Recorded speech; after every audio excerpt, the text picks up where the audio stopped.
आज हम लोग नेक्स्ट टॉपिक के आगे देखेंगे। आज हम लोग को पढ़ना कोशिका। कोशिका, रुकिए पहले इसको बंद कर दीजिए। चलिए देखिए, कोशिका, कोशिका बोले तो सेल। देखिए कोशिका को सबसे बारे कोशिका का खोज सबसे पहले रॉबर्ट हुक ने किया था। 1665 में कोशिका की खोज रॉबर्ट हुक ने किया था। रॉबर्ट हुक बहुत छोटा होता है, सबसे छोटा ये, लेकिन ये मत समझिए कि शरीर की सबसे छोटी होता है, छोटी इकाई होता है। कोशिका छोटा अंग नहीं है, इस बात को याद रखिएगा कि कोशिका सबसे छोटा अंग नहीं होता है, ये इकाई होता है शरीर का, छोटा इकाई। तो कोशिका की खोज सबसे पहले रॉबर्ट हुक ने किया था। इन्होंने क्या किया था कि कॉर्काई सब क्या किया, लेंस एक बनाए थे जिसको माइक्रोस्कोप, साधारण माइक्रोस्कोप आप कह सकते हैं, साधारण माइक्रोस्कोप का खोज थी बनाई इन्होंने। और क्या किए कि कॉर्क जो होता है, एक मान लीजिए एक पौधा मान लीजिए, और उसको काट के उसके माइक्रोस्कोप के अंदर, लेंस के अंदर घुसा के देख रहे थे। तो इन्होंने देखा कि मधुमक्खी के छत्ते में बनी कोठरियों के जैसा था। इन्होंने देखा मक्खी के छत्तों में बनी कोठरियों की तरह देखा कि भाई इसमें क्या है कि कोठरी जैसा बना हुआ है, बढ़ जा, कोठरी की तरह से बना हुआ है। तो इन्होंने कहा कि ये तो इंग्लैंड में मॉन्क जो लोग रहते हैं, सन्यासी लोग रहते हैं, उनका घर इस तरह से होता है। और उस घर का नाम था सेलुला। उस घर का क्या नाम था? सेलुला। इसी के नाम पर उन्होंने सेल दे दिया, सेल, कोशिका। ठीक है, सबसे पहले कोशिका का खोज किसने किया था? रॉबर्ट हुक ने किया था। लेकिन ये जो कोशिका थी ये मृत थी। ये कैसी कोशिका थी? मृत थी, मरी हुई कोशिका थी, डेड सेल था। तो लेकिन खोज तो सबसे पहले इन्होंने किया। तो कोशिका का फादर किसे कहेंगे? सेल का फादर ऑफ सेल किसे कहेंगे? रॉबर्ट हुक क्यों कहेंगे? कोशिका का पिता किसे कहेंगे? रॉबर्ट हुक को। हुक लिख दे डायरेक्ट, हुक, रॉबर्ट हुक।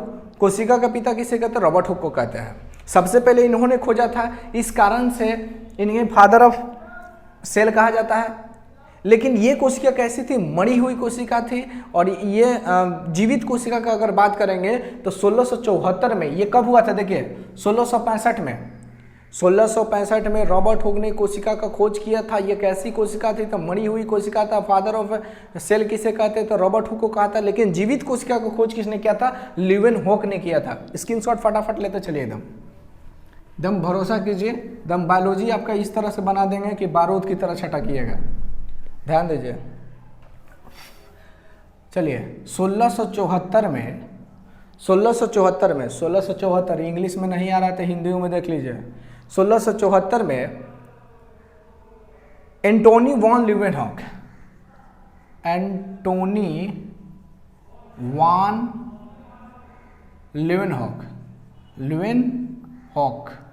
या ल्यूवेनहॉक भी लिख सकते हैं, ल्यूवेनहॉक या हुक कर बोल दीजिए। Antony von Leeuwenhoek. जीवित कोशिका का खोज किसने? Antony von Leeuwenhoek. याद रखिएगा, मरी हुई कोशिका रॉबर्ट हुक, लेकिन जीवित कोशिका क्या हो जाएगा? एंटोनी वॉन ल्यूवेनहॉक हो जाएगा। ये 1674 में इन्होंने खोज किया था। और ये खोजी गई कोशिका का क्या नाम था? तो बैक्टीरिया था। ये खोजी गई कोशिका कौन था? बैक्टीरिया। ये खोजी गई जो कोशिका थी तो बैक्टीरिया। तो जीवित कोशिका का खोज किसने किया? कौन किया? Antony von Leeuwenhoek. जिंदा कोशिका का खोज किसने किया? तो आपका एंटोनी वॉन ल्यूवेनहॉक हो जाएगा। कब? 1674 में। खोजी गई कोशिका कौन था? तो बैक्टीरिया। और दूसरा था प्रोटोजोआ। कौन सा जगह? प्रोटोजोआ। ये क्या कर रहे थे? देखिए कैसे खोज किए। इन्होंने क्या किया कि एक लेंस इनको मिला, भाई मतलब कहीं से लाए होंगे, बनाए होंगे, चाहे कहीं से लाए होंगे, इतना तो नहीं दिया था। कि इन्होंने क्या किया, लेंस लाया, मतलब माइक्रोस्कोप लाया, साधारण माइक्रोस्कोप ही लाते हैं। और इन्होंने क्या किया, जीवी किया, उसके अंदर डाल दिया। देखा कि छोटे छोटे क्या है, बैक्टीरिया बहुत सारे हैं। उनका नाम बैक्टीरिया दे दिया। छोटे छोटे जीव देखे इनका नाम बैक्टीरिया दे दिया, और जिंदा थे इसीलिए जीवित कोशिका का खोज किसने हो जाएगा था, आपका एंटोनी वॉन लीवेनहॉक हो जाएगा 1674 में। इसको याद, खोजी गई कोशिका क्या था, तब बैक्टीरिया था, प्रोटोजुआ था। तब फादर ऑफ बैक्टीरियोलॉजी किसे कहेंगे, तब एंटोनी वॉन लीवेनहॉक को फादर ऑफ बैक्टीरिया। बताइए कौन हो जाएगा, बैक्टीरिया का पिता, बैक्टीरिया का पिता, बैक्टीरिया का पिता किसे कहेंगे, एंटोनी वॉन लीवेनहॉक। लीवेनहॉक हो जाएगा, लीवेनहॉक या हुक बोलिए, कोई दिक्कत नहीं है, याद रखने के खाली ये तरीका याद रखिए। Antony von Leeuwenhoek. बैक्टीरिया खोज किसने किया, एंटोनी वॉन लीवेनहॉक ने किया था। कब, 1674 में किया था। कैसी कोशिका थी, तो जीवित कोशिका थी।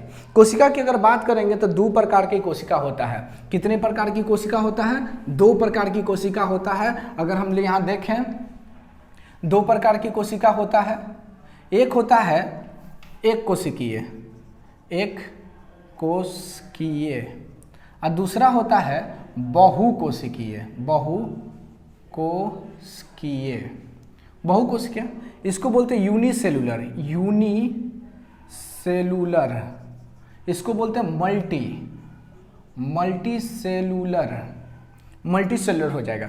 एक कोशिका कहने का मतलब क्या, मल्टीसेलुलर कहने का मतलब क्या, एक कोशिका मतलब एक ही कोशिका में हर चीज होगा, पाचन के लिए, उत्सर्जन के लिए, श्वसन के लिए, चलने के लिए, सब एक ही कोशिका में हो जाएगा। यानी एक ही कोशिका में उसका पूरा शरीर बने रहेगा, तो उसे हम लोग क्या कहेंगे, एक कोशिकीय। अब बहुकोशिकीय की बात करें हमने सब, बहुकोशिकीय ढेर सारा कोशिकाओं से मिलकर बना होता है, बहुकोशिकीय कहते हैं। तो याद रखिएगा कोशिका कितने प्रकार के, 2 प्रकार के। अगर लेकिन वो भी याद रखिए, विकसित अविकसित में बोलता तो वो अलग हो जाएगा। यहाँ याद रखिएगा कि उसका 2 प्रकार के होते हैं। एक आपका एक कोशिकीय, एक होता है बहुकोशिकीय यूनिसेलुलर, एक होता है मल्टीसेलुलर। एक कोशिका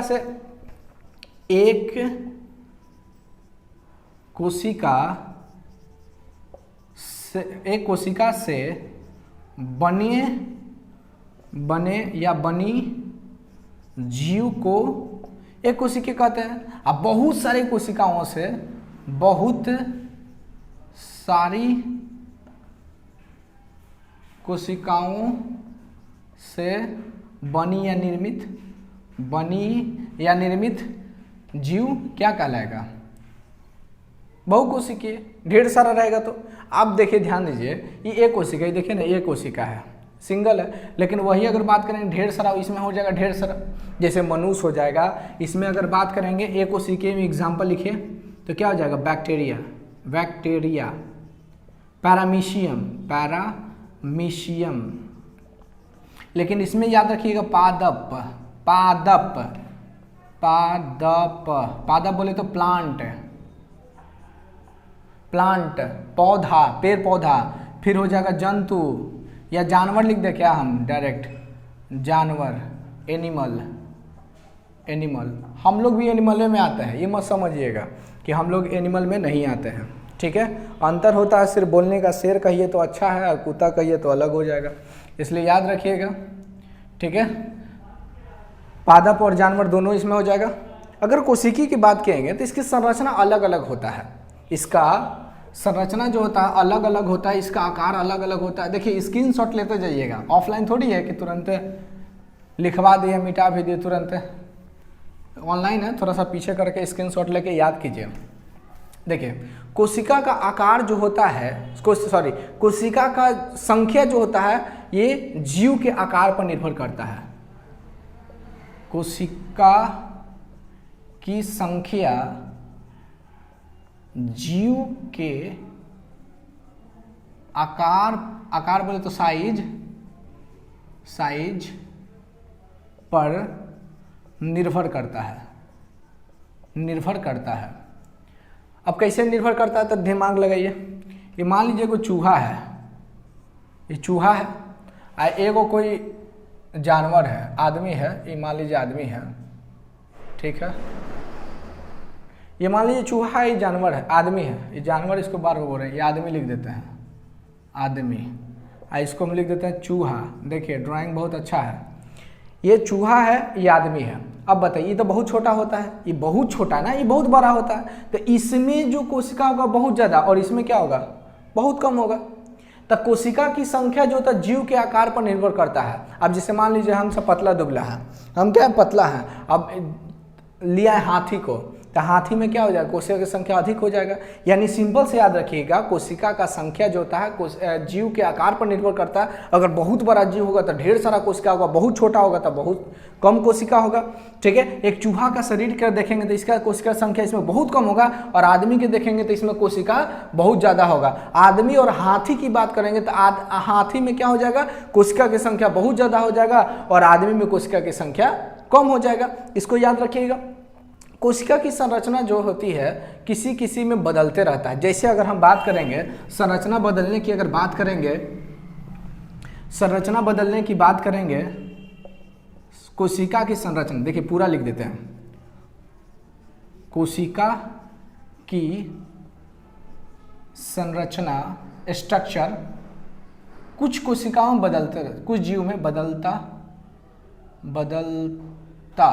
रहता है।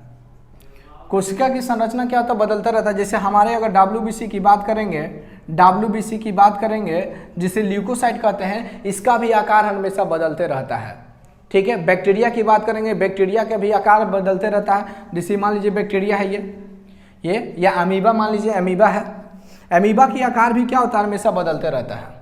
ठीक है, क्यों, क्योंकि ये कोशिका का बना हुआ है, जिधर तिधर से क्या करेगा, भोजन खा लेगा, जिधर शोषण कर देगा, जिधर जिधर पचक ढचक जाएगा। तो बताइए अमीबा का आकार बदल गया कि नहीं, तो आकार बदलता रहता है। जैसे WBC की बात करेंगे तो इसका भी नियमित आकार क्या होता है, रूप बदलते रहता है, याद रखिएगा। ठीक है, संरचना बदलते रहता है। चलिए स्क्रीनशॉट ले लिए, अच्छा किया।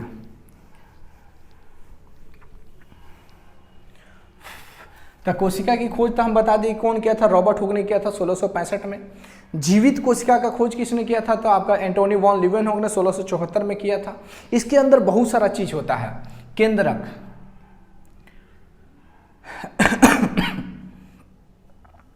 1831 में रॉबर्ट ब्राउन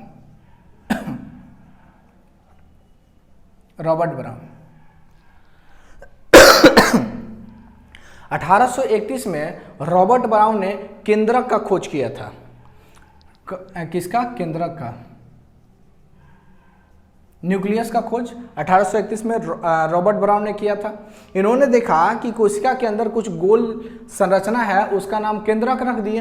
ये रॉबर्ट ब्राउन ने खोज किया था। फिर पुरकिंजे की बात करते हैं, पुरकिंजे इन्होंने जीव द्रव का खोज किया था। पुरकिंजे ने क्या किया, जीव द्रव का खोज किया। जीव द्रव सब बताएंगे, टेंशन न लीजिए, सब बताएंगे जीव द्रव क्या होता है। इसको इंग्लिश में प्रोटोप्लाज्म कहते हैं, प्रोटोप्लाज्म जीव द्रव की खोज पुरकिंजे ने किया था। सबसे इंपॉर्टेंट बात जो है 1838 में एक वनस्पति शास्त्रित है, उन्होंने बताया कि जितने भी संसार में पेड़ पौधे हैं उनका शरीर छोटे छोटे कोशिकाओं से मिलकर बना हुआ है। इसीलिए देखिए ध्यान दीजिए, यहां लिखते हैं 1838 में स्लाइडेन, देखिए स्लाइडेन ने बताया कि जितने भी पादप यानी पेड़ पौधे हैं उनका शरीर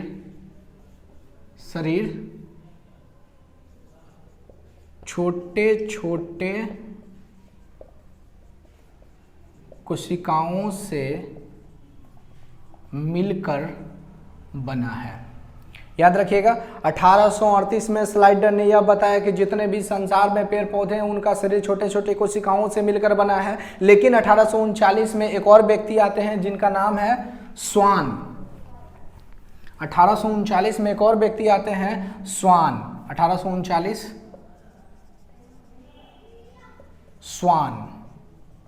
स्वान ने बताया कि जितने भी जंतु हैं, जितने भी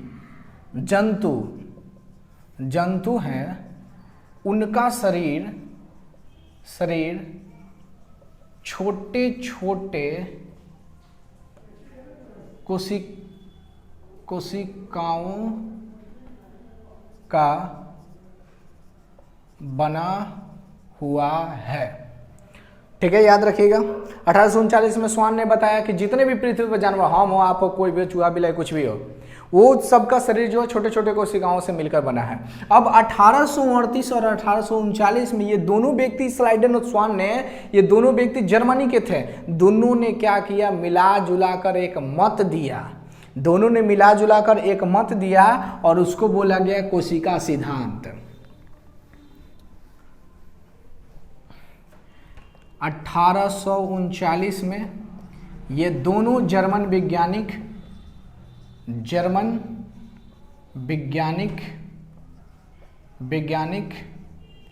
ने एक मत दिया, एक थ्योरी दिया जिसको बोला गया कोशिका सिद्धांत।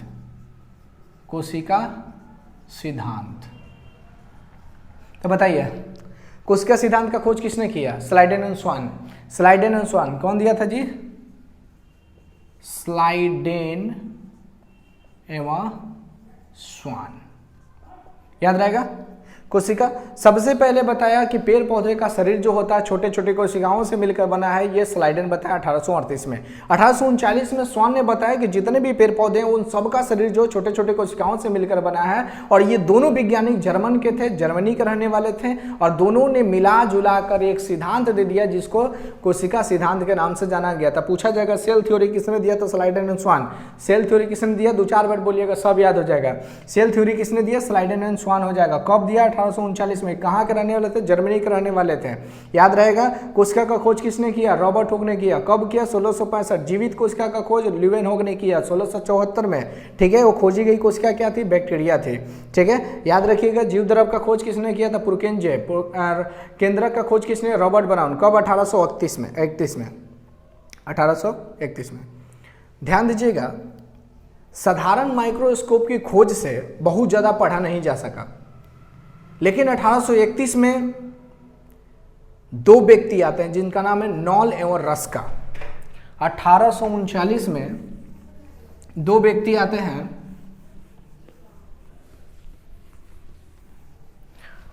1831 में नॉल एवं रस्का। नॉल एवं रस्का व्यक्ति का नाम है, आदमी का नॉल एवं रस्का। 1831 में इन्होंने क्या किया? इलेक्ट्रॉन माइक्रोस्कोप का खोज किया। माइक्रोस्कोप जानते हैं ना, सूक्ष्मदर्शी। ठीक है, इलेक्ट्रॉन माइक्रोस्कोप की खोज किया। नॉल एवं रस्का ने 1831 में क्या किया? इलेक्ट्रॉन माइक्रोस्कोप का खोज किया। इलेक्ट्रॉन माइक्रोस्कोप का खोज हो जाने से कोशिका के बारे में और अच्छे से पढ़ा जा सकने लगा। क्योंकि यह जो थी, ये 2 लाख गुना किसी भी चीज़ों को बड़ा करके देखने की क्षमता था। ये किसी भी वस्तु को क्या करता था? किसी भी वस्तु को 2 लाख गुना बड़ा करके दिखाता था। याद रखिएगा। देखिए, बहुत अच्छा पढ़ा कब जा सकता है? जब बहुत अच्छा मशीन होगा। इलेक्ट्रॉन माइक्रोस्कोप का खोज 1831 में नॉल और रस्का ने कर दिया। उस समय बहुत अच्छे से पढ़ा जा सका, इसके अंदर में कोशिकाओं के बारे में पढ़ा जा सका। देखिए, इलेक्ट्रॉन माइक्रोस्कोप का खोज नॉल और रस्का ने किया। किसी वस्तु को 2 लाख गुना बड़ा करके दिखाने की क्षमता होता, मतलब समझिए ये है ना, इसको 2 लाख गुना इतना बड़ा कर दिया, इतना बड़ा हो गया तो आराम से पढ़ सकते हैं ना जी। अब अंदर तो नहीं हो कि नहीं दिखेगा, दिख ही जाएगा। अब ध्यान दीजिएगा कि 2 लाख गुना बड़ा करके जब इसको पढ़ा जा सकता है तो इसके अंदर भी बहुत सारा चीज होगा। तो इसके अंदर भी बहुत सारे चीजों को देखा गया, जैसे mitochondria, ribosome, nucleus, lysosome, endoplasmic reticulum, platelet से बहुत सारे चीज़ों को देखा गया। उसके बारे में हम, प्लेटलेट्स नहीं, ब्लास्टिड, उसके बारे में हम लोग और अच्छे से अध्ययन अब करेंगे। कितना टाइम हुआ जी? वीडियो में कितना होगा, छोड़ दो।